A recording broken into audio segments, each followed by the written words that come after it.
I want to tell you something that is very, very disturbing.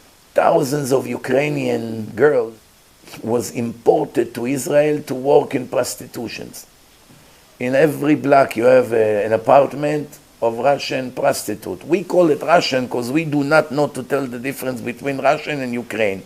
They both look alike and they both speak Russian. We don't know to tell the difference. I guess the Russians, if they hear, Gary, you were in Russia. Can you tell the difference between a Ukrainian that speak Russian or Russian that's different in accent, no? Different accent, but the language is the same language, or is also different words. I know Polish and Russian, it's two different languages. Ukrainian close to Polish. It's close to Polish, Ukrainian? Okay, here you go. We just learned another thing. All right, so in other words, for us, the Israelis, we don't really know the difference. We don't know. So they bring them, and the way they bring them is a lot of dirty people that someone who deals with such an industry obviously is a dirty person. It's not a tzaddik, that's for sure. So what does he do?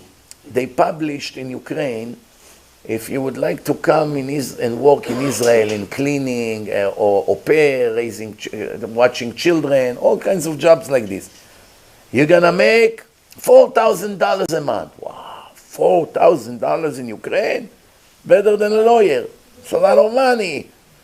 So right away they arrived to Israel, and as soon as they arrived, these gangsters, when some of them themselves are Russian or Ukrainians, they do it for their own people. And they take their passport and say, give us your passport, we need to make you the visa and the papers, and that's it. From the minute they took their passport, they take them to some place, they bury them in a basement for 20 years. They don't see the daylight. They put these guys with guns, and they force them to be slaves over there. Some of them are married. They only came for 2-3 months to make. They thought maybe they're going to bring back $10,000 and they can live 2 years after that. And their husband and wife and their children do not know where she disappeared. And that's all over the world they do it, not only in Israel. They take them to a lot of different countries. So it's very sad. I wonder one thing I don't understand. How come by now they didn't get the point? They continue to bring them. You didn't see the 1,000 disappeared? Nobody knows where they are. Nobody ever got a phone call from her.